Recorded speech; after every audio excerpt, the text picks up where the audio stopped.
What is up, super fam and bro vengers alike? I am Sensei Finito, aka Vane Sensei, and welcome to Marvel Bros, where we discuss all things Marvel and everything pop culture. And today we're going to be getting ready for none other than Star Wars The Acolyte, which is going to be going live tomorrow on Disney Plus at 6 p.m. Pacific Standard Time. I am so hyped for this show, and I can't wait to get into it, yo. I hope everybody is super excited and ready to get into all of the good stuff with Star Wars The Acolyte. Like I said, it comes out literally tomorrow. I feel like we were just talking about it was months away, and now it's literally mañana. Like, I can't believe that. So today we're going to get ready for Star Wars The Acolyte by watching a few things about it and getting a little bit more familiar with the characters and just kind of whatever the hell is going to be going on in this High Republic era. I hope everybody is having a fantastic day, as I always say. If you haven't already, make sure you drop a like on the stream because it helps out tremendously around these parts. And you can also follow us on social media at Marvel Bros to stay up to date with all things Marvel and everything pop culture. You can also follow me on social media at Sensei Finito to stay up to date with all my thoughts, theories, and opinions on whatever particular thing we may be partaking in at that particular time. And of course, you can also check out that weekly podcast wherever you check out your podcasts at.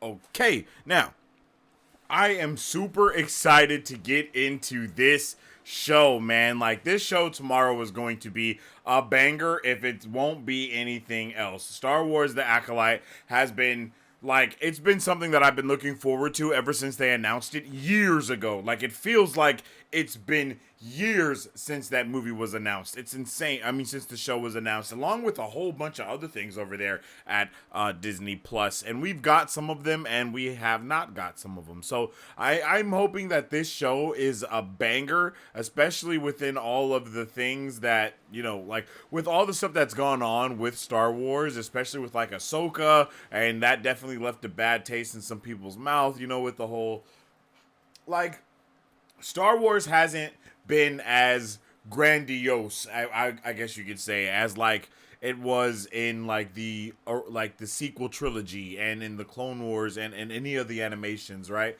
They did a lot more acrobatic, agile, fast-paced fighting type of things going on within those movies. As to it wasn't really the same with these new with any of the new stuff that we've had. So I think that this show is going to be pretty dope when it comes to like the agility of Jedi and the story. In my opinion, the story of Star Wars has always been, very seat of the pants, you know what I mean? Because there's so many things going on, and, you know, even when it started, Leia wasn't going to be Luke's sister type of vibe, you know, like when Star Wars first started, when he was, like, writing it, when George Lucas was writing it, like, there was no Ahsoka at first, and then it's just like, hey, retcon. What I like to say is Star Wars is a never-ending backstory, and I think that this show is just continuing to be on that notion or continuing that fact, because this is set, I believe, like 100 years before the sequel trilogy. Yeah, 100 years before the sequel trilogy. So 100 years before the Skywalker saga, and it's gonna be insane to see what that means and what the hell is actually going on in the past, back in the day in the High Republic. I'm really interested in seeing like the young apprentices and the old Jedi and just how everything was back in the day. It's something that we have not seen in a live action form. This will be the first time where we get to see something like this, and that's something that I am also very excited about. So we're going to get into it more. We're going to check out both of the trailers that are out, and as well as getting into a few breakdowns from new rock stars, as well as Star Wars Explained, just to get a little bit more information on all of those things going on there. So we're going to jump into chat, and then we'll get into all those other vibe is. In the words of Obi-Wan Kenobi, hello there. Yo, what's up with my guy? I hope you're having a fantastic day today. Hello there. What's up with Matt? I am all for Trinity playing a Jedi Master. That is literally one of the things I am most excited for, Matthew. I'm not gonna lie to you. Seeing Trinity play a Jedi Master is gonna be insane. I mean, the cast for this is insane. We have a whole bunch of fantastic people in all different roles of Jedi Masters and even the Sith. So I think there's a lot of potential for this show. There is a lot of potential for this show. For real. Like, for real. Hopefully we see the rise and training of a Sith apprentice. That would be dope. I don't know what we're going to see, to be completely honest with you. I think it's completely possible that we see that rise of, rise and training of the Sith apprentice. That would be amazing to see, but I don't know what's going to happen, right? One thing that a lot of people were kind of complaining about when the trailer first dropped is like, yo, there was no Sith at this time, but I think there's a lot of room. There's a ton of room for expanding on that lore. Of course, it's a never-ending backstory. So for anybody to ever say it didn't happen like that, it's like, hey, bro, welcome to Star Wars, bud. None of the stuff that's in Star Wars happened that way until it's just kind of said that it is. That's just how Star Wars is and how it always will be. That's how it is and how it always will be. So, I'm excited to jump into it.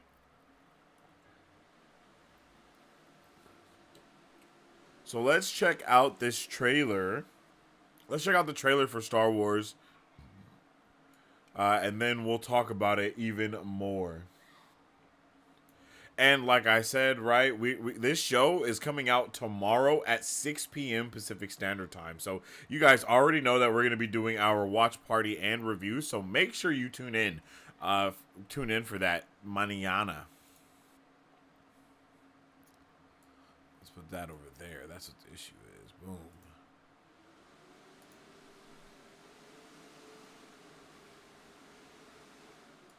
Let's see. Let me make sure. Let me just drop that for you guys. Here we go.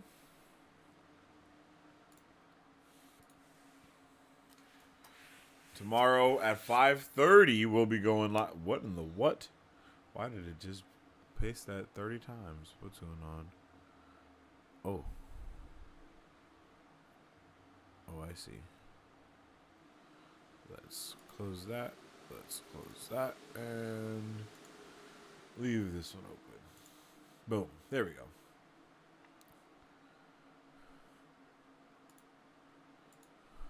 All right. Let's check out these trailers for the Acolyte.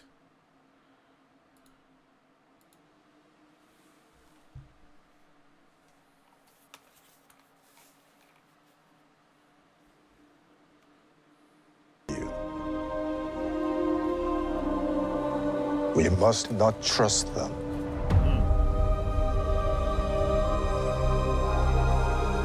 Tell me what comes into your mind.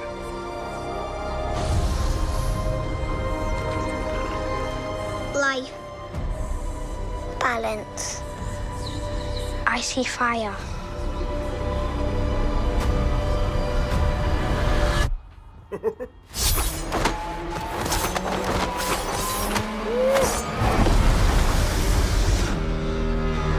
Let's go, bro.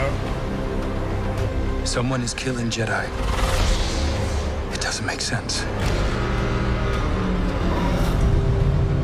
What happened? I sensed darkness.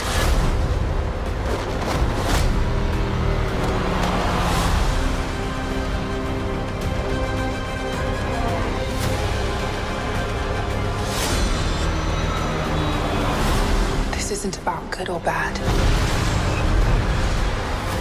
This is about power and who is allowed to use it. What is that?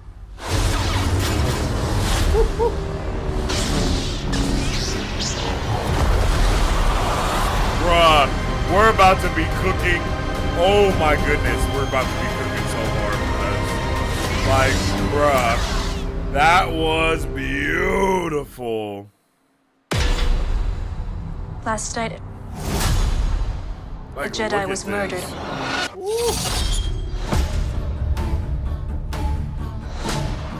The Jedi Daphne justify their Keane. galactic dominance in the name of peace. But that peace is a lie. Oh man. Jedi are being hunted.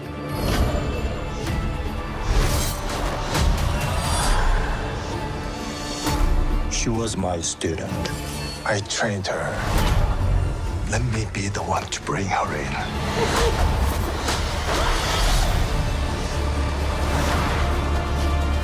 I sense this is only a small part of a larger plan.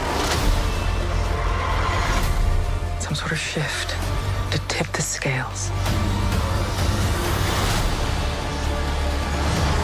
It's time to face the past.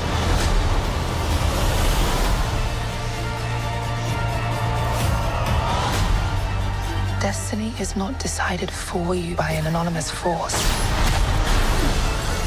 If you want to pull the thread and change everything, then pull it. Oh, oh, oh. Oh my god. Yo. Like. Oh, oh, oh, oh. Yo.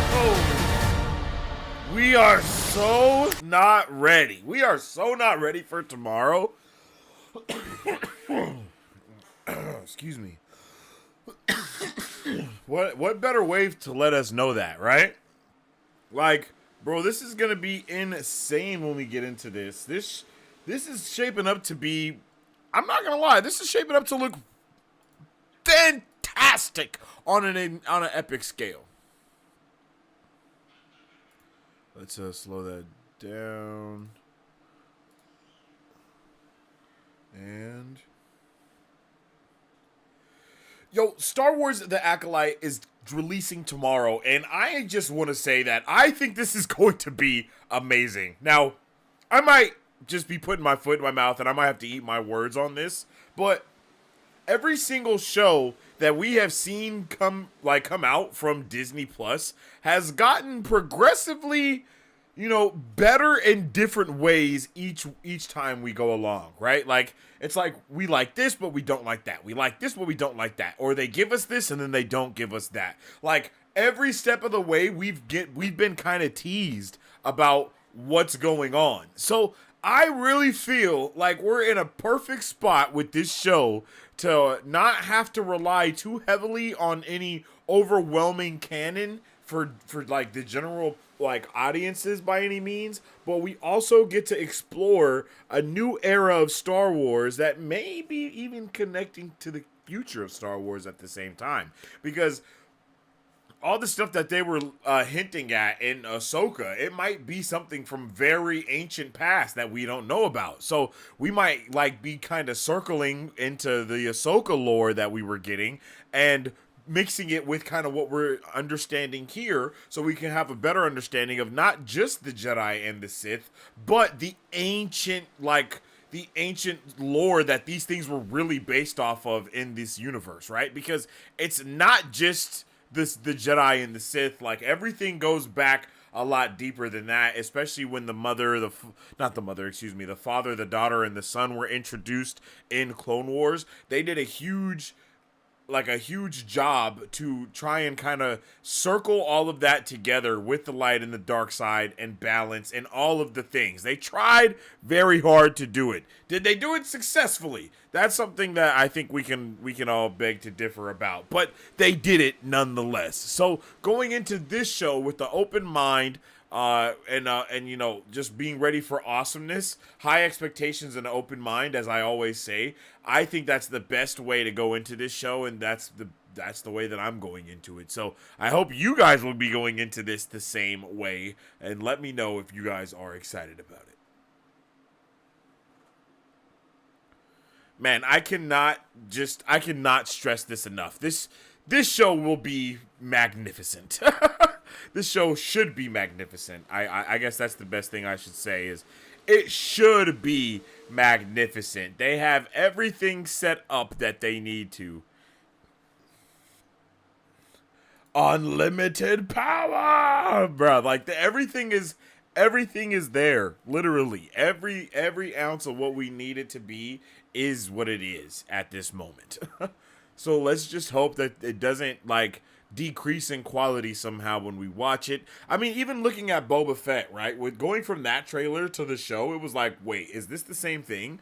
Like going from Mandalorian to that, it was like, wow, this doesn't even feel like it's within the same realm of the universe, I guess you could say. And then we get something like Andor, and it's obvious that they put so much love and care into that, but then it doesn't really feel like Star Wars because there's virtually no aliens, so it's just like intergeneric sci-fi here. It honestly feels more like The Expanse than Star Wars, just because of how it's kind of set and how we kind of are giving the vibe there. But I think that this show has the opportunity to be more Star Wars than anything before has ever been, right? Because this is before the Empire. This is before all of the big issues that were happening within the galaxy. So we have a very rare opportunity to be able to, you know, basically live in this world and see what everyone loves so much and what everyone actually was fighting for to kind of restore and bring back in the first place. Because we really don't ever get to see that. Because even when you go back to the sequel trilogy, it's terrible. Everyone is dying left and right. Like, Anakin and his mom are both slaves. And I know that stuff is still happening. And that's probably something that happens throughout Star Wars, because that's just how this galaxy is set up. But still, you know what I mean? It's very dark and just not the best at times. And this is obviously after all of the Sith stuff has been going on as well, right? So when we go back in time like this and we go back to the High Republic era, it's called the High Republic era for a reason. So we do have a lot of opportunities for greatness here. And I hope that we really get to expand on it. I mean, we're getting witches that aren't the witches of Dathomir. Like, we're getting all these other facets of magic and force use in this show, as it seems. I mean, it's not like I know this for a fact, but that just seems to be what they're going to be setting up here. And I am ready for every single ounce of it. Like, all of this looks fantastic. Man, it looks so good, you guys. It looks so good. But let's start going into some of these breakdowns and seeing what Star Wars Explained and New Rockstars had to say about these different trailers. Peace is a lie, Sith code style. Facts. That is a fact. The Republic was already having problems, even in those supposed 1,000 years of peace. Yeah, I feel you there. That is a good point, but I think it's because some of that tyranny and everything was a lot more secretive back in the 1,000 years of peace. It was like 1,000 years of silence, more like it. But it's gonna have a very good time. I think they're gonna do a good job here. I feel each series was interesting. I like how in Star Wars there was a lot of genre play. Yeah, that's one thing that I think, you know, we've got from Star Wars and from Marvel recently, is a lot of genre bending, for lack of better words, like not being scared to try to really tap into that other audience by creating other types of content for them to be able to consume. It's a really smart idea, and I think that they've been pretty successful at it up until now, so I hope they really are able to capitalize on it a lot more. I feel like Andor... Wait, I feel like Andor was great quality of storytelling. Ahsoka was more high. What the hell? Come on, turn that off, brother. Oh, I'm pressing the wrong thing. I knew that. Was more highly reliant on knowing other series. Boba Fett started off with promise, but it didn't live up to itself. The Mandalorian was a great sandbox, but by the third season, it wasn't great. I feel like I feel like the Mandalorian has progressively gotten more getting better and better. I'm Eric Boss, and this is a reaction and breakdown to the trailer. Like I feel like it's gotten progressively better and better, like the Mandalorian, and it feels like even more like Star Wars within the last season that we got, and that's just like a lot of times in Star Wars, they just lean on the side of awesome. The High Republic is all about, but the gist is this is a time when Jedi were at the height of their powers and arrogance, and the galaxy was mostly at peacetime aside from the scariest imaginable rising threat from the shadows of Sheev Palpatine. Let's react to this trailer and break down the important details that you might have missed or just need more information about. Here we go. Let's get it. So that's the Jedi Temple. That's where Anakin and Obi-Wan sparred, right? That is where they sparred. There's so many non-human alien races here. I love it. I see fire. Oh, so it's like Luke and Leia on Octo. Yo. Like, the fighting just looks so good, bro. This is great. This is the kind of like hand-to-hand combat. Tomorrow. Like, this is tomorrow, you guys. Star Wars series are always a mixed bag, but as such, it has something for everyone, for real. Yo, what's up with it, Terminator? How you doing, G? How you doing, Terminator? Hope you're having a good one, man. Of course I remember you, brother. Hope you're having a good day. Let's get a 1 in the chat if you guys are excited for Star Wars The Acolyte. Let's get a 2 in the chat if you're not. The Jedi Yord says that Jedi are being killed. So this show stars The Republic had skirmishes and wars, but not a massive galactic war until AOTC, yeah. Closed captioning confirms his name is Sol, S-O-L, which is Latin for sun, connecting to the theme of the show that this is all set in a time of light. Amanda Stenberg, who you'll know originally as Rue from Hunger Games, but has since been a rising star and a ton of great stuff. Like look at that. And the voice of Spider-Bite, Margot Kess, in Across the Spider-Verse, she's the dangerous warrior from his past. Straight W's. Padawan. Her name is May, M-A-E. The rest of the cast includes Carrie Ann Moss, Trinity from the Matrix films, and Jerry Hogarth from Jessica Jones as Jedi Master Indara. Manny Jacinto I forgot she was in Jessica Jones. Is playing a smuggler named Kamir. Daphne Keene, who played X-23 Laura in Logan, and is rumored to reprise that role in Deadpool and Wolverine this summer. She's playing a young Jedi Padawan named Jackie Wan, who is Master Soul's new apprentice. You'll notice she has horns and white and red skin that's spotted on the cheeks, and she seems to be, at least in part, Thelan, which is a new humanoid race explored in the High Republic literature, and they're known for their beauty and their artistic talents. Jodie Turner-Smith is playing a character named Mother Anastasia. Charlie Barnett, who's from Leslie Headland's previous show Russian Doll, plays a Jedi named Yord Fandar, who's like a by the books Jedi Knight. He's the one who carries a yellow saber in this trailer. I don't know if you guys saw Yord Fandar, but the actor, you know, he actually just recently said something about like Anakin blowing up the Death Star.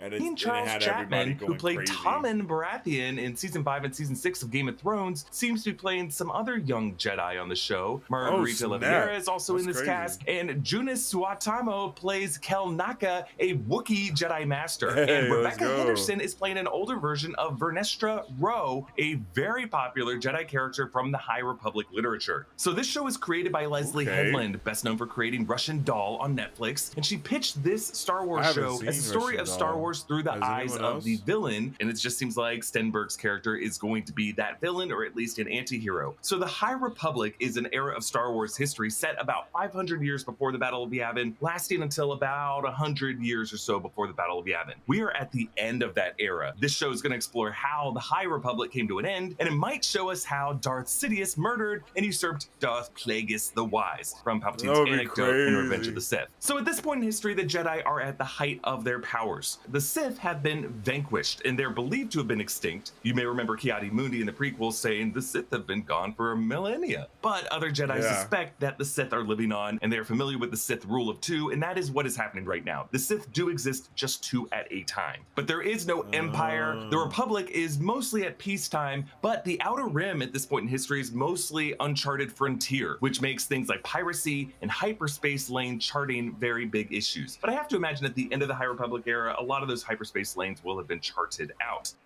Showing up on the first page of Google. All right, so far it seems like So are we seeing the apprentice go into the rule of two? Like, are we low-key following Darth Maul? You know what I mean? That's kind of the vibe that I get from what he just said, is that we may low-key be following Darth Maul. And I'm honestly so here for that. Like, I'm honestly so here for that, if that's kind of the vibe that this is, but in the High Republic era, you know? That sounds fire. That sounds fire. Heard of the High Republic? That's totally okay. It's a relatively recent corner of Star Wars fiction that Lucasfilm only began to roll out starting in 2020 with a few phases of books and young adult novels and comic books, and then like tie-in reference books, the Young Jedi Adventures animated series, and references in the Jedi Survivor game if you played that. But the Acolyte is the first major live action series that's being set during this era. So it's a very big deal to fans who have been reading High Republic literature for these past 4 years. And you know, people are loving this era of fiction. It's kind of like a fresh start of Jedi-centric fiction that really has nothing to do with the Skywalker saga, but it's all canon, and it's not really burdened with any of the complicated timeline math from the original trilogy or the prequel trilogy or the sequel trilogy. It's just kind of its own thing, its own well-plotted out space opera of canonical Star Wars lore and just great characters. If you're interested in reading, definitely start with Charles Soule's Light of the Jedi. Charles Soule is a major consultant and producer on this Acolyte series, then Kevin Scott's The Rising Storm, and then Claudia Gray's The Fallen Star. These books comprise phase 1, and from there you can... Let's write that down. Timeline math from the original trilogy or the prequel trilogy or the sequel trilogy. It's just kind of its own thing, its own well-plotted out space opera of canonical Star Wars lore and just great characters. If you're interested in reading, definitely start with Charles Soule's Light of the Jedi. Okay, Light of the Jedi. Oops. Soule is a major consultant and producer on this Acolyte series, then Kevin Scott's The Rising Storm, and then Claudia Gray's The Fallen Star. These books comprise phase 1, and from there you can kind of find your own way from various reading orders that are online. But we should know that Yoda is alive at this point in history. He's an active Jedi Master. We see him during this era in the animated kids show Young Jedi Adventures. Future members of the Jedi Council, Yariel Poof is also alive during this time. What did he just say? Kind of find, and then Claudia Gray's The Fallen Star. These books comprise phase 1, and from there you can kind of find your own way from various reading orders that are online. But we should know that Yoda is alive at this point in history. He's an active Jedi Master. We see him during this era in the animated kids show Young Jedi Adventures. Future members of the Jedi Council, Yariel Poof is also alive during this time, along with Yaddle and Appa Rancisis. Maz Kanata from The Force Awakens is alive and well during this time. She's a pirate queen. Jabba the Hutt is just getting started in his criminal syndicate. The family of Lor San Tekka is very important to the High Republic, and we gotta imagine the droid Huyang, who we just saw in the Ahsoka series, would also still be around during this era. What? What? How old was everybody? What? I mean, I guess I understand because, of course, it's like they're aliens, but I just did not know that they were alive for so long. Like, this is honestly news to me. I'm very surprised. I am actually super surprised right now that all these people are like just alive and kicking it. Like, what? Era. This isn't to say we're going to see all these characters in the Acolyte. Yeah, I mean, I don't think we're going to see them. Don't, but they are just around. We're going to see somebody. I would love if we saw them like in the background. Wouldn't that be awesome if we just saw them in the background just kind of chilling, like just doing their own thing, like just background characters, and then it's like boom. Is that Yaddle back there? Like, I would be so okay with that. That are called the Nile, and they're this kind of during this period of history is a gang of pirates that have this kind of interest in this app store today and tried 3 days for free. But the major antagonist during this period of history is a gang of pirates that have this kind of interesting Viking-like mindset and dogma that are called the Nile, and they're led by a person named Markion Rowe. Their piracy is extreme and intense. It really turns into terrorism and then just crumbles into all-out war. But another big threat in the High Republic era is the Drengir, which is a sentient carnivorous plant species. Again, I don't know if we're going to see the Nile or the Drengir on the Acolyte. It's dealing with its own thing, but these are just other things that people from this period in history are aware of. Aerial proof? Damn. The droid is over 1,000 years old. He's older than Yoda. What? That's insane. Yeah, that's definitely madness. But the High Republic era was marked by two major tragedies, and I'm going to get into some spoilers for the books. One tragedy was the Great Hyperspace. No. We don't want no spoilers here.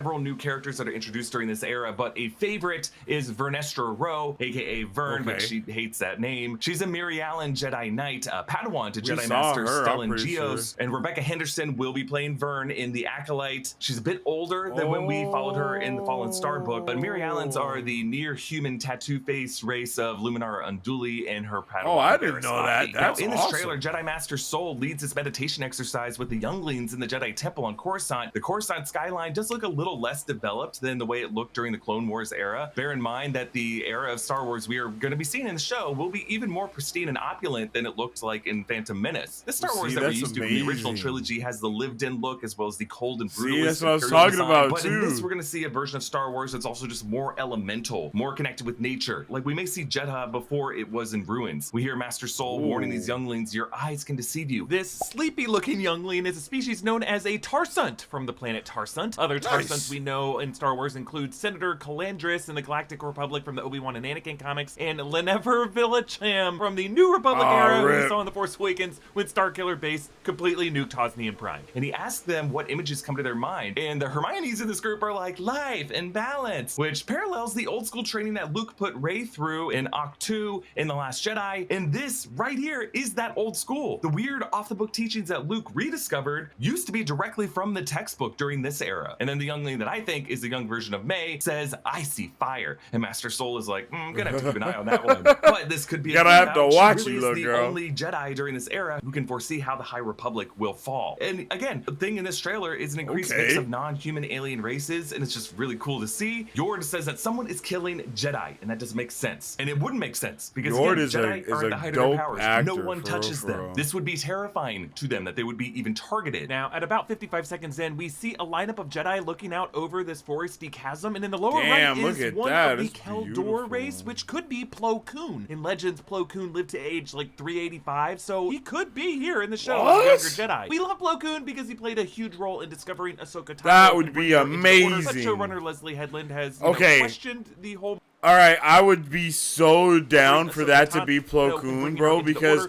we don't see a lot of Plo Koon. Like we just don't. Like we've heard about him a lot, but like anytime we see him, he's about to die or he has died. I'm pretty sure we saw like his mask in Andor, and that was heartbreaking. Like, come on, fam, don't do us like that. To be able to see young Plo Koon would actually be the best character to like have at this time, and to let us the fans, you know, go crazy over. They're gonna have at least two of those characters that are connected to the fans in some way. I don't think they're gonna just not have anything, but they might not. Lind has, questioned the whole morality of the Jedi recruiting young initiates like this before they could really have a say in it. We see Master Soul using a very smooth hand motion, which is, of course, like a Jedi mind trick, a forced persuasion to get an answer out of this convict. And you'll notice the combat styles of the show are unlike anything we've seen in Star Wars before. There's a lot of like force holds, embracing the practical martial arts. It kind of feels like what we saw Darth Maul doing in Phantom Menace would be him trying to preserve those combat traditions that we see from this era. So if you remember, like the force holds, I talked about Darth Maul. I hope y'all remember. Ezra did in Ahsoka. These are going to be like a much better version of that. So Mother Anastasia, according to the Star Wars website, is leading a coven of witches. They value their independence. See, and preservation witches, of their baby. beliefs and What? powers. Why? I thought at first.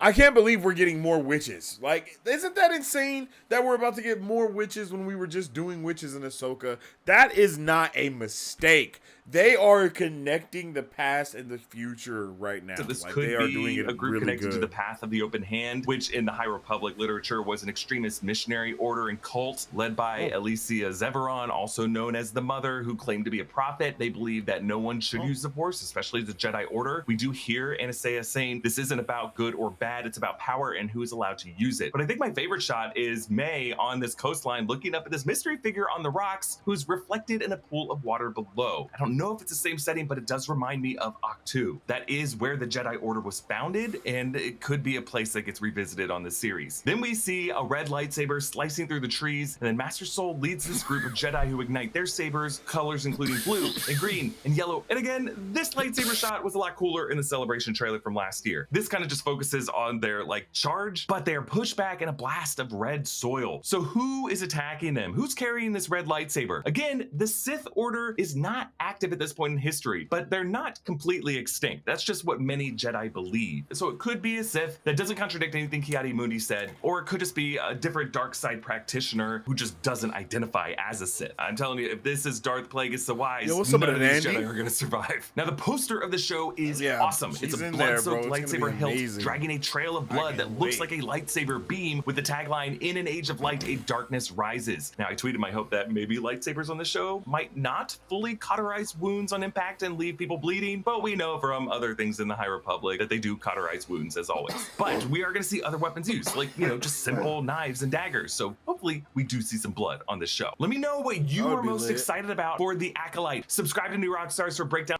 Yeah, that would be amazing, yo. New Rockstars is clutch, always coming through with those amazing, you know, breakdowns, man, for real. They like, man, I can't wait to have a whole team like that of nerds just breaking down shows and stuff like that, so we can all understand it better. So when it comes to Acolyte, Star Wars The Acolyte, like he said, man, he said it perfectly. This is going to be everything that I think we've all been waiting for when it comes to Star Wars.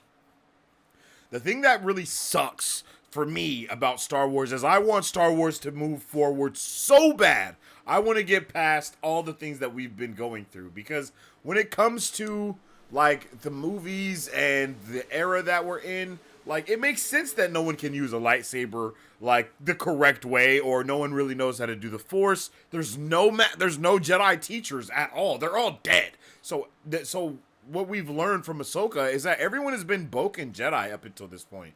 No one has actually been trained. Even excuse me, even Rey is a Boken Jedi, even though Luke is a Boken Jedi. Like, all of these characters are Boken Jedis because they were trained outside of the council, outside of all of that stuff going on. And so I'm waiting, like, I'm hoping that in this High Republic era, we're actually able to deal with these characters more. We're actually able to see how the Jedi Order really was working at a high level, because we haven't got to see that at all, ever. And we all have all these preconceived ideas of what the Jedi kind of was before, at least in canon, in live action and movies and stuff. I mean, if you read the books, then you know what's going on. But if you don't read the books, then there's a lot of things that have been left unsaid up until this moment. So I'm pumped to not have to have those things be left unsaid anymore, and we're like here now, you know, we're here and we're ready to really explore all of the fantastical things that Star Wars has kind of been teasing us with for the last 50 years. Being able to actually get into this High Republic era, to see how the Jedi were, to see how people were raised, and how the Jedi were trained, and the Padawans were everything. I'm just excited to see it, because like he said, Yoda, there's only a few Jedi and a few people alive that actually were able to see what once was versus what is now. And what once was is like Yoda. Yoda is the only person that was alive from the High Republic era damn near till the end of the Skywalker saga, if 7, 8, and 9 didn't kind of retcon some of the ending of Skywalker saga there, you know? Like, he was alive for all of that, which is crazy. And even when he was a Force Ghost, he was still there for a lot of the stuff that was going on. So Yoda has seen the epitome and the... I know the word's not dichotomy, but, you know, the fall of both of the Jedi. And I'm just, I'm hyped to see what can actually be expanded on more within this era. Now, let's jump into the Star Wars Explained. Excuse me. Andor has been the top show after Lucas sold in 2012, maybe.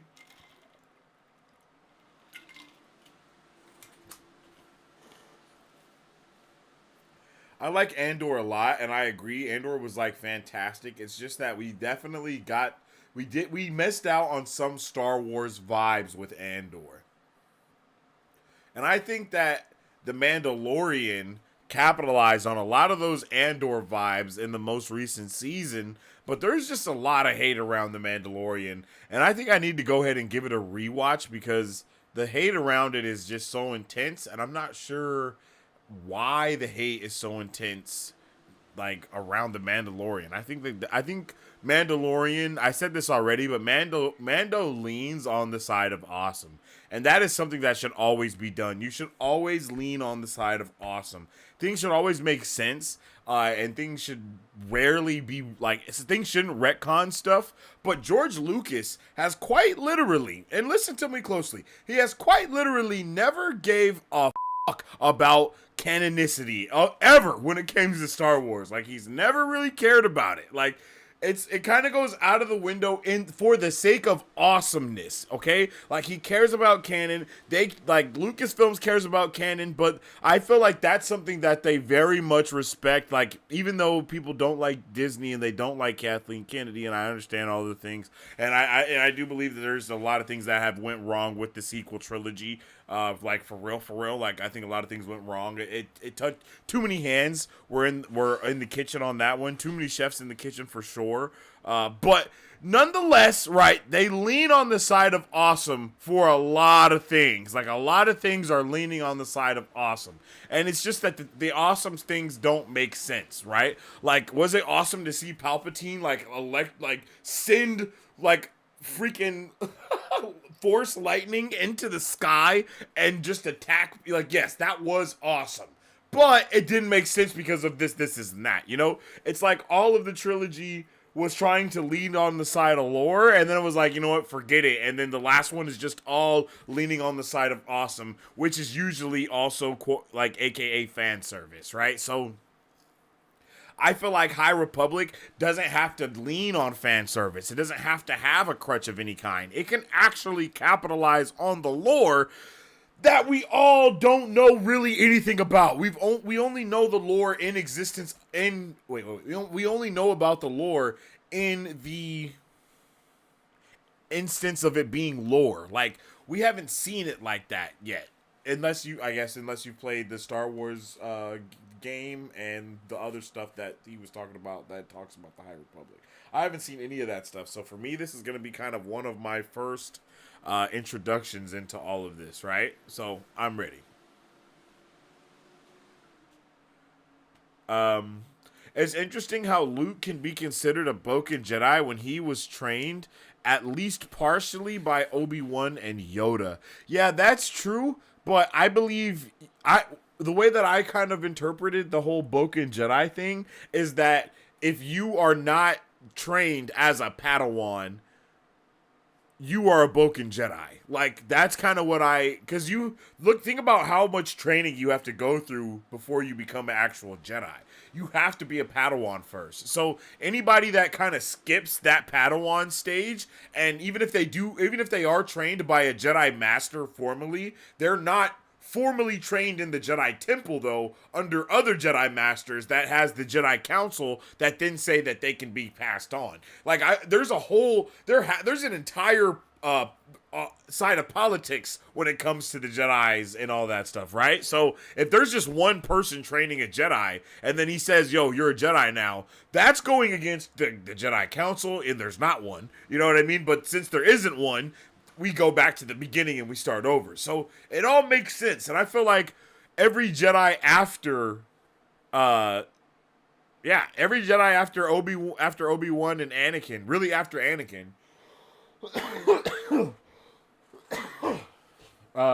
like Ahsoka, really after Ahsoka, I guess, technically. Like, I don't want to cause any fights, but I guess Ahsoka is technically the last Jedi unless she dies before Luke does, which it doesn't seem like that's the case. But who knows?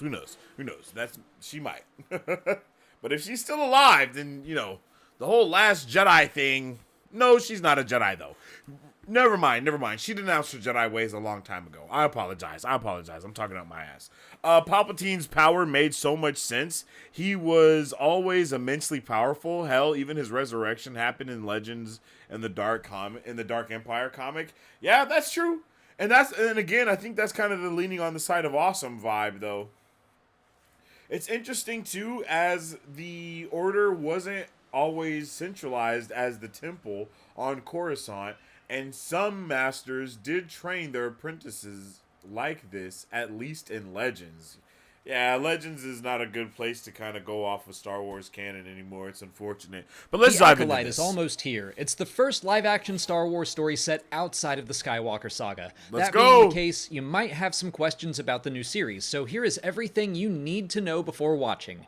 First, let's talk about the setting. The Acolyte takes place about 100 years before the events of the Phantom Menace at the tail end of the High Republic. I'll talk about that era in a second, but basically that means we're not going to see a ton of familiar faces. Yoda would be like 750 at this point. I bet we'll see or hear about him. There are some book characters we know will pop up, and other deeper cut characters like Yar Poof, Apo Rancisis, Yaddle, or Terra Sinube are all possibilities. Jabba the Hutt and even Dexter Jetster are alive back then. But my point is, don't expect this to be a big parade of cameos. Almost all of the major characters from the Star Wars movies or Disney Plus series haven't even been born yet.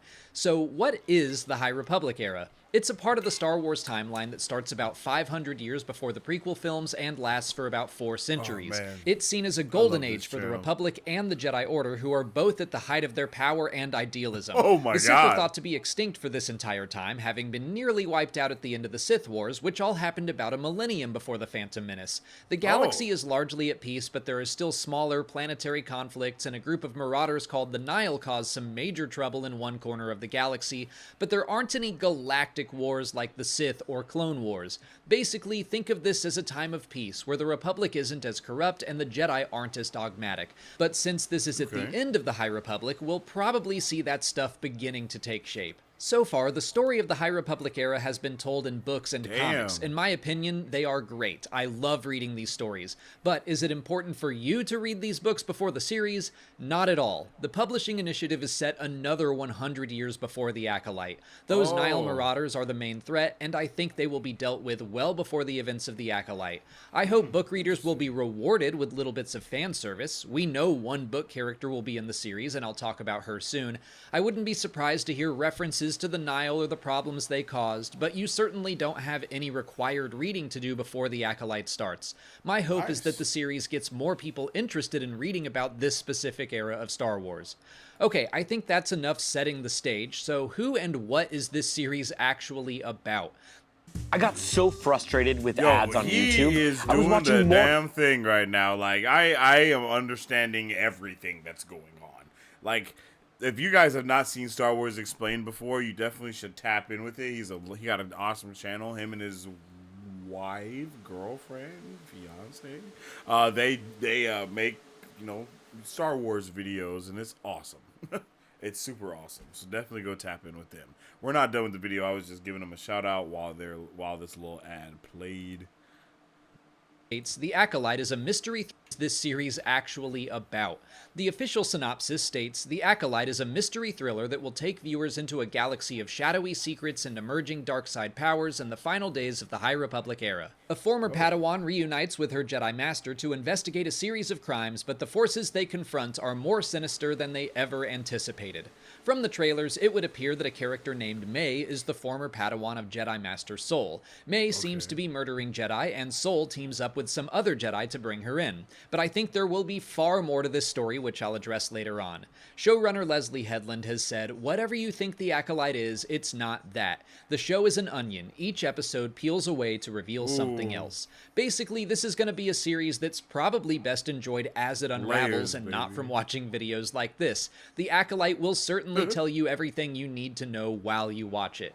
But if you're still interested, I'm going to talk more about the characters and factions we've seen in the trailers. I will be speculating on those characters in the trailers as well. I won't be talking about leaks or rumors because I stay away from all that stuff myself, but still, it's possible this speculation could turn out to be true, so if you want to watch The Acolyte as fresh as possible, I would turn this video off now. Although I won't be surprised if I'm wrong about absolutely everything. I'm hitting pause on this video because by now you might know that we got to travel out to LA to see the Acolyte premiere, and I've seen the first 4 episodes of the series through the screeners. I want to make it clear that this video and all the speculation in it was made before all of that. I'm not sitting here trying to guess things I know will happen. That said, I am right about some of it. I'm also completely wrong about some of it. I just wanted to throw it out there that this video was written and made with no knowledge of the series. But still, I'll warn viewers again, if they want to go into the series knowing as little as possible, you might want to turn this video off. Okay, now let's dive into the characters. First,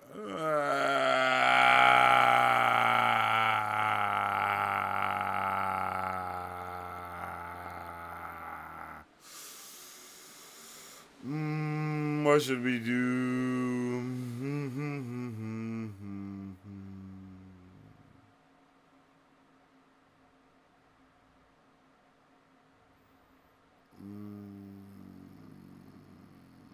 I'm scared to watch it. Let's see. Let's talk about Sol. The StarWars.com databank simply says he is a wise, highly respected, powerful Jedi Master strong in the ways of the Force who is going through emotional conflict. Flashbacks in the trailer show him meeting a young May and offering her a lightsaber. It looks like the young girl is part of a coven of witches led by Mother Anastasia. The databank says the coven values their independence and the preservation of their beliefs and powers. I assume they're Force users who channel their abilities through magic similar to the Night Sisters of Dathomir. The trailers show them potentially possessing a Padawan named Torben. I imagine the Coven's philosophies will butt heads with the Jedi, and May might wind up caught in the middle of that struggle.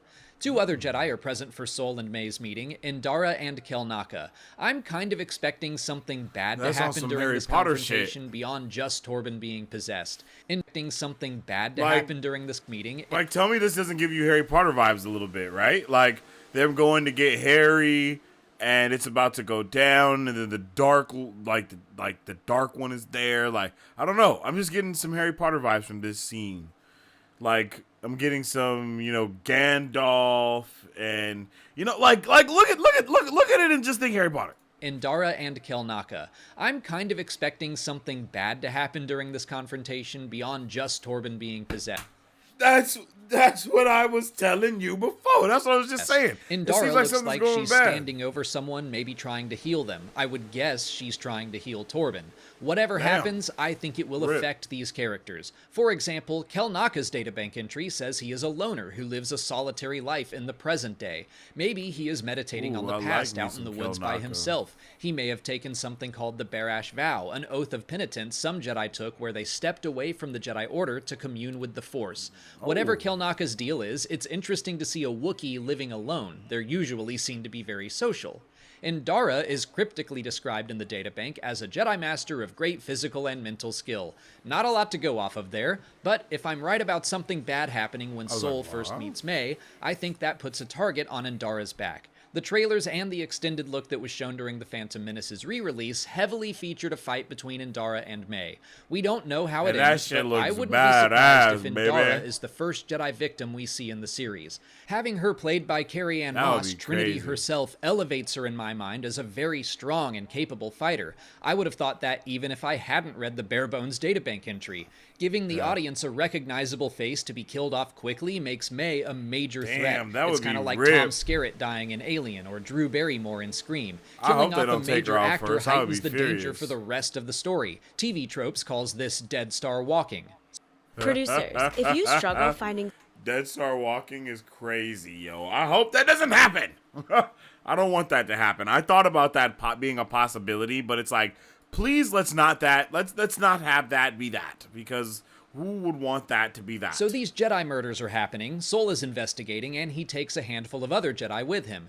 Jeki Lon is his Padawan in the present day. She is young, but said to project calm and conduct herself with maturity. She is a half-human, half-Thelan. There are a lot of aliens in this series, which is great. I loved Andor, but I agree that it seemed to shy away from the pulpier and weirder side of Star Wars. The Acolyte that's what I was saying. Into that stuff more. In an interview with Entertainment Weekly, actor Daphne Keane says Jecki gets to have cool lightsaber fights. She finds herself in awe of her master and follows his commands to the letter. I think it'll be great to have a past and present Padawan of Souls in the story. I expect they will have a fun dynamic, and a trailer even showed May holding a knife at Jecki's throat. I think Jecki is probably going to change her opinion of her master over the course of the series. If she looks up to him at the start, the most dramatic arc would be for her to lose some respect for him if he has done something not so great in the past. Also part of the team is Yord, who is said to be a guardian of the Jedi Temple, an overachiever, and a rule follower. His need to be a by-the-book Jedi can cloud his mind. I already love this dude. I think he'll be someone I roll my eyes at constantly, but I will also relate to him. It's interesting that he's a temple guard, and I wonder if we'll see him wearing that uniform and mask from the Clone Wars. I see him as a symbol of things to come for the Jedi. If he spends all his time at the temple, he won't have as much knowledge of the Outer Rim or what life is like off Coruscant. That becomes part of the problem with the Jedi Order, is that they pull away from the galaxy and its people, becoming more centralized on Coruscant, more connected to the Republic Senate, and more dogmatic overall. I love the shot of the Jedi Temple in the second trailer, which is seen to be several levels higher than it is by the time of the prequels. But over the next century, Coruscant will continue to grow, creeping towards the temple as if it's swallowing it. I'm putting a lot of symbolism on Yord, but that's how I see him right now. I hope we get to see him learn and grow as a Jedi over the course of the season. We don't know if she'll be joining the investigation, but Vernestra Rwoh is the one High Republic book character we'll be seeing in the series. So she's about 116 during the time of the Acolyte. Back in the books, she is a Jedi prodigy, having been knighted at the age of 16. She goes through quite a bit during the Nihil attacks, and I won't spoil any of that here, but Leslie Headland confirmed that the character has, quote, been through some shit in an interview with Empire magazine. Headland also said Vernestra rarely puts on her mission robes to go adventuring. She's very in tune with the Force, and she is more of a high-ranking official. I wouldn't be surprised if she were part of the Jedi Council at this time. By the way, during the High Republic era, Jedi have white and gold robes that they wear around the temple, and they have mission robes that are more brown and gold, which they wear out and about. And we have seen a picture of Vernestra in mission robes, so I think she will see some action. The poster also shows her purple lightsaber, which is more than meets the eye. She adjusted her lightsaber to become a light whip with the turn of a dial. Leslie Headland has mentioned that detail in interviews, so I'm expecting and hoping that we'll see it in action on screen. A light whip the Jedi is team crazy. will be traveling the galaxy in a ship called the Polan. The databank says it's manufactured by Lantillian Shipwrights. The Polan 717 Jedi Transport is a versatile shuttle employed by the Jedi Order in the Age of the High Republic, fit for both everyday and long-distance missions. It does seem to have a back half it can use for hyperspace travel and then detach from for sublight travel, kinda like a hyperspace ring. The poster features a couple of ships that look to me like updated vectors. Those are the Jedi starfighters of the High Republic era. They've got S-foils, and the design was taken from concept art originally created for Revenge of the Sith. One of the coolest features of the vector is that they require a lightsaber to be locked into place to activate the weapon systems. I don't know if that'll appear in the show. These vectors will probably be a new generation of starfighter, but I hope it's something we get to see. We've also seen a new handheld droid named Pip. The databank says it's a repair droid with a wide array of tool attachments and a chipper can-do personality. The pocket-sized droid is always eager to help, often suggesting just the right tool for the task at hand. It looks like May is carrying Pip around in one of the TV spots, and now I'm going to shift into some speculation that I think is right on the money. In fact, the rest of this video will be a lot of guesses about the plot, so I'm just going to throw out another warning if you want to avoid any of that. A lot of fans... I don't think I want to go any further than that. Yo, I am so hyped to get into this freaking show, bro. It's tomorrow. Can we believe that? Like, tomorrow is when we were going to be watching this. Like, this time tomorrow, we're going to be talking about the episodes. Well, I think they're dropping two. I think they're dropping 2 episodes, right? So it's going to be episode 1 and 2 of the Acolyte. Let's see if they let's see the runtime on those real quick. Actually, let me go to my TV time app. Let me go to the Acolyte.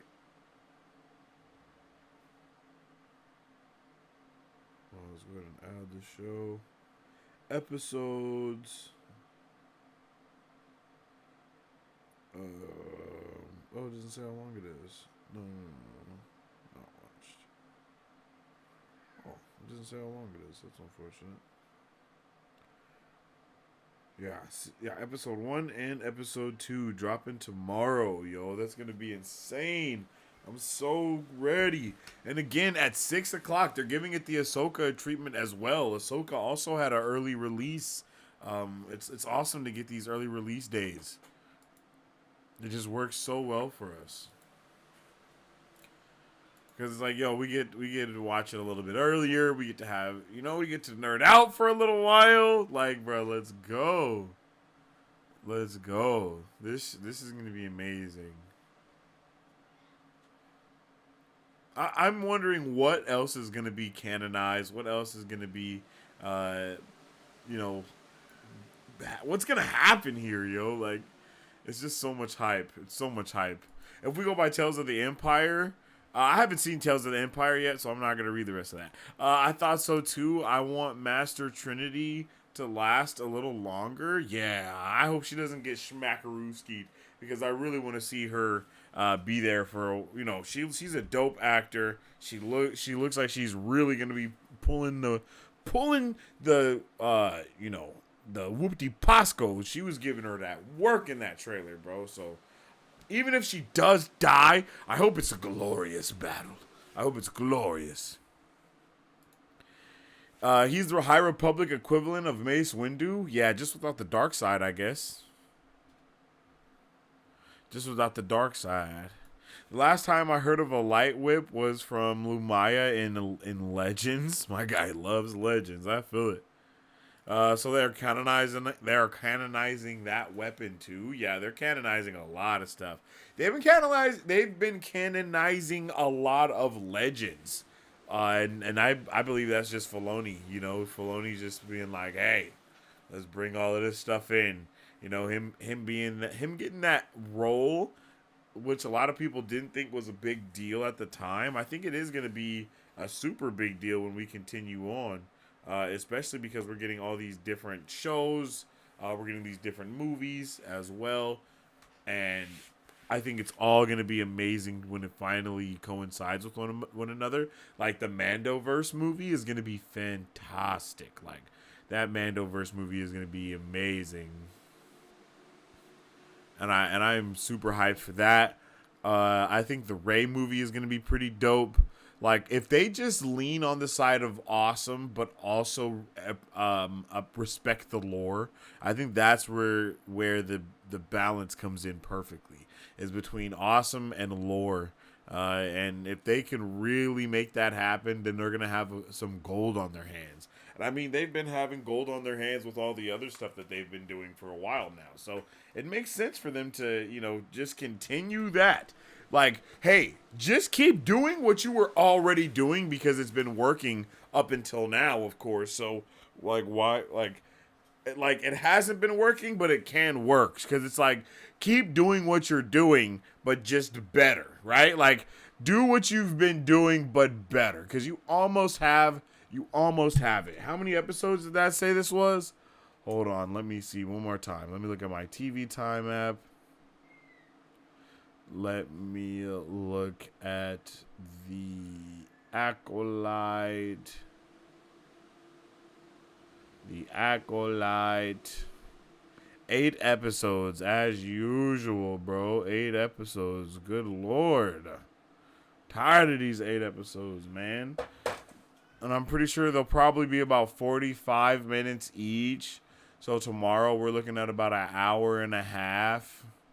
Like an hour 30 of runtime. That sounds pretty smooth. I'm here for that. That sounds fun.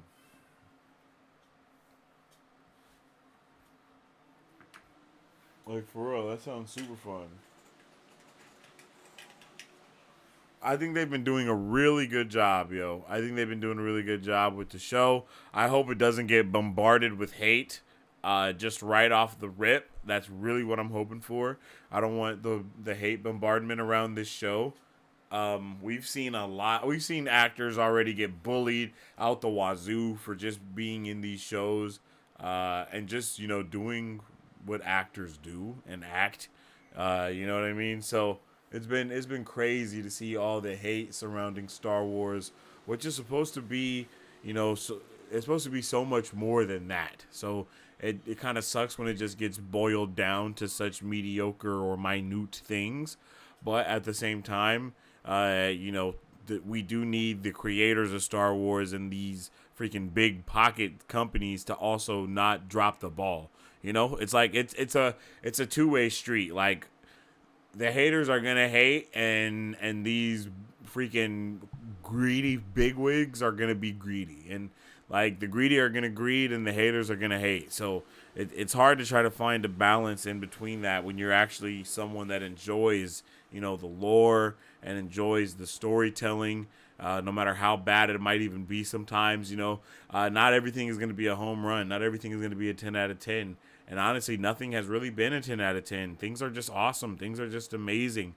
And when you like Star Wars, you're able to appreciate, you know, the good and the bad. Because sometimes these, like we were just talking about Boba Fett. Boba Fett had some awesome moments. But that show was honestly god-awful still, you know? Like, and I think it's okay for something to be god-awful and still have some awesome moments, and to be able to appreciate how god-awful something is and move on from it and just hope for better in the future. But now it's like it's the end-all be-all. When back in the day, like, something being god-awful is sometimes the reason why it continued to be amazing is because people are like, yo, this is so bad that it's awesome. But we don't really get to see that so bad that it's awesome vibe anymore, because everybody is just kind of looking for things to be a 10 out of 10 hit out of the park every single time, and that's just not feasible. It's not something that's actually doable or possible. So I'm hoping that, you know, this show not having to be weighed down by the Skywalker saga will allow it to be consumed and appreciated, and even bring more audiences on that have never watched really any Star Wars stuff, and be like, hey man, like, I don't have to know everything about Star Wars. I can actually kind of jump in and just kind of figure this out. And it's like, oh, you know what? This is actually a prequel, yo. So you don't have to know any of the other Star Wars stuff really before this. You get to just jump in here. And that's something that I am super happy about and super appreciative of. And I would love to know if you guys are happy about that too. I believe that the canonizing of all the things that they've been canonizing, and the bringing all these freaking trying to bring all these fandoms together, it's something that they've been trying to do for a while, and I do believe High Republic can be the one to do that. It can be the one to bring everything together, because again, not a lot of people know anything about this other than the people that have been reading the books for the last 4 years, and I don't think that list is as long as everything else is, right? So you're going to be able to really get into a whole bunch of nitty-gritty High Republic before Skywalker vibes here, and it's going to be fantastic. It's going to be fantastic, and I really just can't wait to watch this show with all of you beautiful people mañana, tomorrow. There is the link for it. If you haven't, go over there and drop a like on it. You know, put it in your rotation, so when we go live, you get the notifications and you're able to, you know, jump in there and get it going. So again, I definitely appreciate each and every one of you for vibing out with me today and finding out all these nerdy things that we've been finding out, and diving headfirst into all of the lore and fantastical things that Star Wars has to offer. I hope to see all of you beautiful nerds mañana when we are going to be checking out episodes 1 and 2 of The Acolyte at 5:30 p.m. Pacific Standard Time here on YouTube. If you're not in the Discord, make sure you jump on in there so we can kind of get the convo going, slowing and blowing. And yeah, you guys have been awesome today. I appreciate you. Sorry about all the delays and stuff that was going on. There was a lot of mistakes happening, so I'm going to try to fix that for tomorrow as well too. And I'm hoping you guys have a fantastic rest of your day. And as I always say, stay awesome, stay nerdy, and don't forget to stay marvelous. Excelsior. If you guys would like to support Mark Bros, all you gotta do is visit our website at www.markbros.com and buy some merch. Represent the superfan. Or you can join our Patreon to get early access to content, patron-only scoops, giveaways, private Q&As, and those sacred watch parties. We appreciate you guys. We'll catch you on the next one. Excelsior. On today's pop culture news update.